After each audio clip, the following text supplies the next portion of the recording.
Hello, everyone. For the next 30 minutes or so, I'd like to share some thoughts on motivation and empowerment. This is chapter 6 and 8 in the text.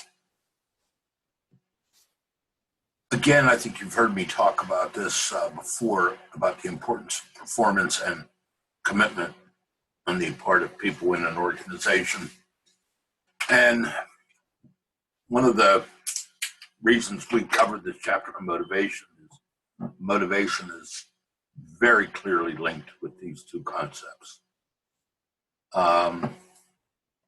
Motivation really leads to performance. There is a direct relationship between what motivates you and how you perform, assuming you have the ability or the person has the ability, and assuming that the environment is the right environment. So a lot of times we see poor performance in an organization. Again, there are two questions when you see poor performance. Remember when I was talking about communication, when I talked about, do we have a ability problem or an attitude problem? That's the big issue here. Can the person do the job, or how hard is the person trying, or how much effort are they putting in? So just stepping back to look at the concept of motivation, it comes from the Latin word to move. And what we're trying to do when you motivate is to move people in a certain direction. We're hoping that they're very intense in their efforts and persistent. So I might motivate you to do something, but you might not work very hard at it and quit early. So motivation kind of takes those different things into account. It's kind of the concept that theorists come up with, that motivation leads to performance, which leads to certain outcomes happening, which then leads to satisfaction, which then circles back to enhanced motivation. We'll be kind of looking in general at this model. So when we talk about motivation, we're talking about issues like satisfaction, job satisfaction, life satisfaction. And so I think this equation is self-explanatory. Performance is the product of your ability times your motivation. And your ability is your aptitude, resources, and motivation is your desire and commitment. I'm going to look at 4 ways of thinking about framework helps explain some motivation. So basically this says, will I put out effort to perform if I see certain outcomes? So effort is the motivation, how intense, how persistent. A really, really, really big issue related to motivation is how much confidence do I have in myself to perform? In other words, I ask myself, if I exert the effort, will I perform? If you ask me to write haiku poetry, man, I probably wouldn't even begin to exert any effort because I'm not sure how to do it. I don't believe I can do it. So what's happening is that's my self-efficacy kicking in.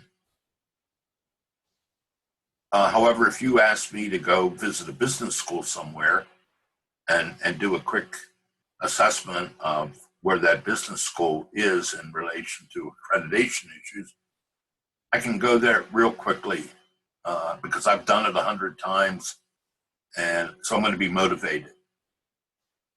So basically the first question is, am I going to exert effort? Now, if I exert effort and I can perform, will I get outcomes? Now, use the example of maybe motivating me to go to some other business school. Yeah, I know I can perform, but what am I going to get any outcomes out of it? Well, then what is related to this whole question is, if I'm motivated to perform and I perform, will I get things that I value? Will I achieve something that is satisfying to me? This is all called expectancy theory. In other words, what do I expect to get? And outcomes could be positive and negative. When we talk about motivation, in the old, maybe in some of your other classes, when you talked about motivation, you started with Maslow's hierarchy and the study of needs. Basically, having needs satisfied are outcomes. So really the starting point of motivation is, if I do things, what outcomes will I get? So a lot of this motivation theory is related to self-efficacy. Do you believe you can do the job? So a lot of it has to do with your belief in your self-confidence. And these are ways that we can enhance that. You know, if you look at the past and what you've done, you say, I've been successful in the past, I'll be successful now. Hey, if someone else can do it, it's not too hard for me to do. And, you know, when coaches give that locker room talk about people getting geared up, that's trying to build self-efficacy for performance. And then here are some of the outcomes that people might look for. Some of them are intrinsic and some of them are extrinsic. So these are some commonly studied outcomes that people get from performance. And they can be extrinsic or intrinsic. You know, extrinsic might be pay, bonuses, promotions, security, support. Also, sometimes we perform to prevent negative things. Some of the intrinsic things, a sense of accomplishment, getting meaningfulness out of what I'm doing, etc. So these are, again, if we go back to the model, effort, performance, intrinsic and extrinsic rewards. I happen to think this answers a lot of questions about motivation. I'll give you an example. Let's say I asked you to volunteer for me. I have a special project that I need you to come in to work on a Saturday morning only, and I'm going to pay you $1,500 for your time. And you know you can do it. Chances are that you're going to be highly motivated to come in and help on a project where you're going to get $1,500 for about 3.5 hours work. And you may get a lot of intrinsic and extrinsic outcomes on that. So this model really could explain why you would be highly motivated. However, in the course of your conversations, you found out from a colleague of yours that I had made them the same exact offer that I made you, but I offered them $2,000 for the same thing you're going to be doing. Now, how would that make you feel if you find that out? What would that do to your motivation? You might still be motivated to come and help me, but it might impact a little bit your intensity of how motivated you're going to be. So this model doesn't explain everything. There's another model I think we need to take into account when we think about motivation, and it's called equity theory. This is a pretty simple model, but I think explains an awful lot. Uh, Basically, what this and if, the example I gave you, if your outcomes, if you heard the $2,000 to somebody else and you didn't feel right about it, that's your sense of fairness or equity. We need to be in equilibrium. So what we're saying is you have certain inputs and you get certain outcomes. Are they roughly equal to people you work with? In other words, we compare with each other. We want equilibrium. So if there's equilibrium, we feel okay. But let's say, like in the example I gave, that your inputs are equal to the other person's inputs, but they get more out of it than you get. So in other words, you're getting less. And that creates disequilibrium. So what do? You have to be back in equilibrium. Well, you might go to your boss to try and correct it. You may be so upset that you decide to leave. Or you might reduce your work output. You might say, hey, I'm not staying an extra hour every day after work. All of these things are helping to bring you into equilibrium. Or you might say, hey, well, the other person really does deserve it. That's your rationalizing. What about the other situation, though, on the other side? That you're actually rewarded more than another person doing the same. What would you do about that, if anything? Well, some people, if they sense that, they might say, geez, I should work a little harder, maybe spend more time. So that this equilibrium goes both ways. Or you might rationalize to yourself, hey, I really do deserve it. So again, when we look at equity theory, and that's what this is called, we're looking at inputs and outcomes. And are they fairly administered? As you know, this is pretty subjective. And you also know from human behavior that we intensely compare ourselves with each other all the time. A third theory of motivation, again, which I think is pretty strong motivation, has to do with goal setting. And any of you who are athletes or have always participated in goal setting, any athletic team sets goals. If you're a runner, you set personal goals. If you're a golfer, you keep track and set goals. So what happens with goal setting? We have specific and difficult goals, and these goals in and of themselves lead to performance, lead to high degrees of effort. We're persistent to get things done. And these goals are particularly strong if we set the goals ourselves. So goal setting is a very powerful form of motivation. In fact, when I was going to the MBA program in the late 70s and early 80s, there was a concept called MBO. I don't know if any of you have heard of the concept MBO. It was management by objectives.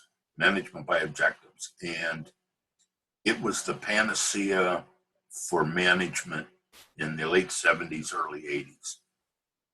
There were tons of books, tons of consultants talking about setting up an organization and from top to bottom, setting objectives.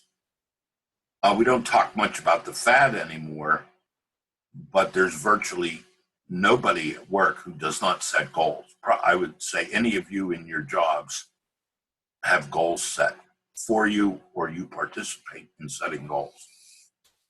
So the effects of the MBO movement survive till today. So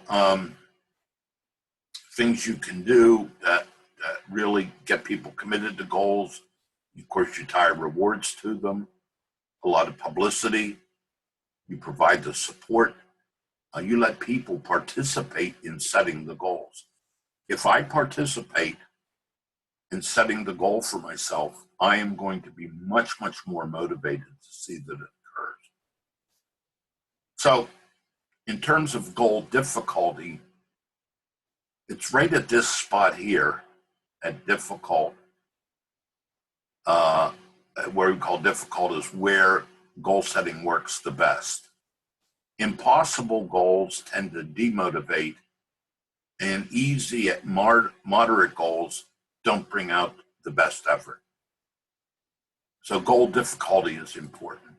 So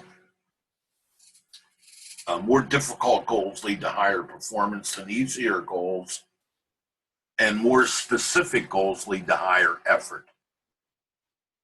And the best goals are those that are accepted or people participate in setting. Again, I think I may have mentioned the SMART goal. SMART goal setting, I think it's a very good way to think about setting goals: specific, measurable, attainable, relevant, and within a time frame. And down below is the example, a famous example we all see about President Kennedy's SMART goal of we will put a man on the moon within this decade and return him safely to Earth. Very short goal statement, but hits every one of these elements of the SMART. Another area, okay, so we've hit 3 motivation ideas that I think explain behavior, maybe explain which motivates us. The first was that expectancy theory. Second was equity theory, goal setting. And this one I think is a big area. There's a lot to it. It's called psychological empowerment. Basically, you probably intuitively know what I'm talking about if I ask you, do you feel empowered by your job? Or do you feel empowered at work? Basically what it means, you believe you have power to control your life. So basically feeling empowered means that my self-efficacy or my self-confidence is enhanced. I believe in the confidence to accomplish things, and I have the self-confidence. And the basic assumption underlying this whole theory is that all of us have an internal need to help control and cope with things around us. All of us want to have some self-determination in our futures. So if you look at this, the elements of psychological empowerment are what I do is meaningful. I have some sense of control over it, self-determination. I believe that I can do it. I have a strong sense of my competence, and I believe that what I'm doing is having an impact. I can get feedback on what I'm doing. I see the accomplishments. So these are kind of the key elements of psychological empowerment. So again, self-efficacy, personal accomplishment, self-determination, personal choice, personal control, having impact, meaning is value in what I do, and trust. What is meant by trust is I have a sense of security. I have a sense that if I continue doing what I'm doing, things will be secure for me. There's a lot of time we could spend on this. The whole chapter on empowerment really gets into these concepts. I like to include the chapter on empowerment and this chapter on motivation because I think empowerment is one of the critical aspects in a motivation environment. So people feel empowered. You feel empowered when you work on something that's critical to the organization, when you have discretion or autonomy, when what you do is visible and recognized, and when you're well connected to other people of influence and support. Think of the chapter where we talked about gaining power and influence. Now I want to shift gears a little bit. I am talking about empowerment, and what I'm going to talk about here kind of goes along with that. But think about job satisfaction a minute. Think about the job you're in and what elements in the job bring you satisfaction. And there's been a lot of research, and there's probably been about 15 discrete things that have been measured. But the top 5, and a lot of it these were really the most significant issues in the workplace that leads to very high levels of satisfaction. Your pay, your chance of being promoted, your boss, your coworkers, and then the work that you do. The work that you do. So which of these do you think, if we start to measure these 5, which of these is going to be the most significant? Which one do you think? Well, according to research done, the one with the highest correlation with job satisfaction is the work itself that you're doing. It has a 0.7 correlation, which is extremely strong. 20 in green represent a strong correlation. Your coworker and your boss. So it's the work you're doing, who you're working with, and then who manages you. One of the theorists in leadership I was reading said that what do we want out of coworkers? We basically want 2 things.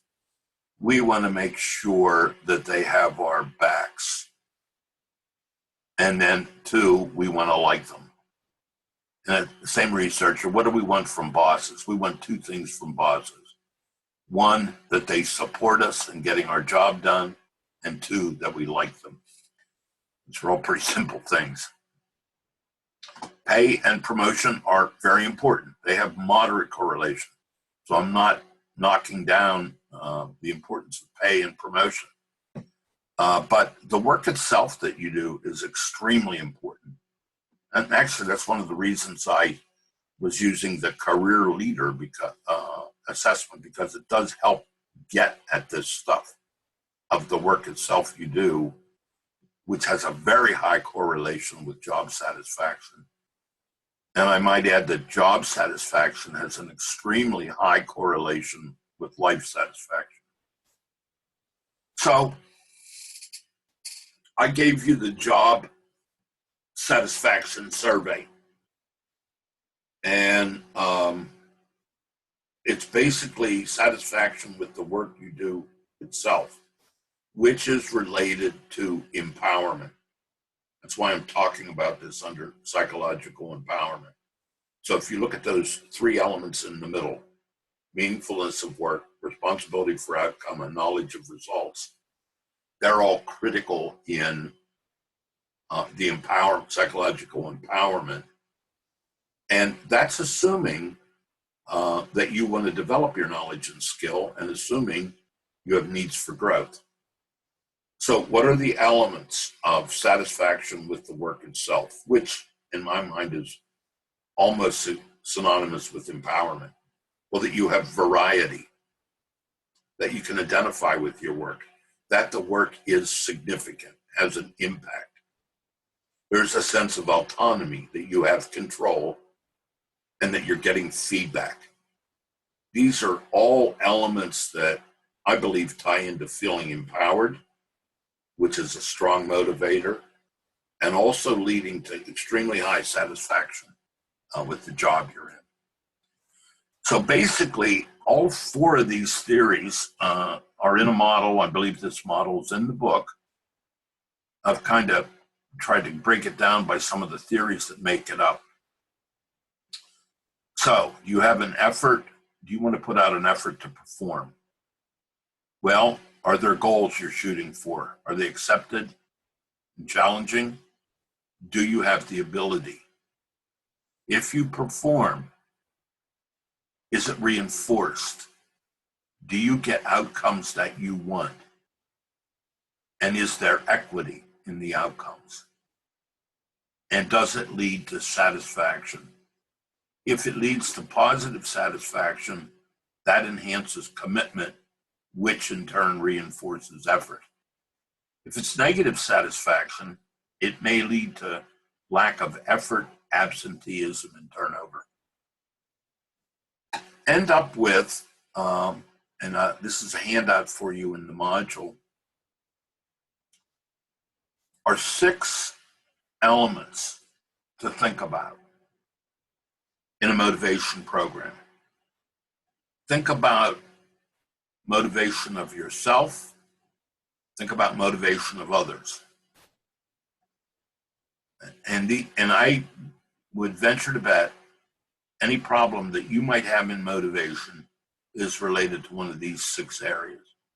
One of the reasons I think this is very helpful is that I think what I've talked about here presents a structure and a model or a framework for you to look at and think about motivation. So number 1, do you have goals? Do students or employees understand and accept what's expected of them? Number 2 is remove personal and organizational obstacles to performance. Do employees or students feel it's possible to achieve the goal? Can it be done? Again, this has implications for you as bosses and for you as employees. Use rewards and discipline appropriately. Do you feel that being a high performer is more rewarding than being an average performer? And then for the last 3, provide salient internal and external incentives. Do you feel the rewards encourage high performance? Make sure the rewards are distributed equitably. And then provide timely, specific, accurate, and honest feedback. I guess in summary, I'm giving you this handout. This whole chapter is based on these 6 points. Chapter on motivation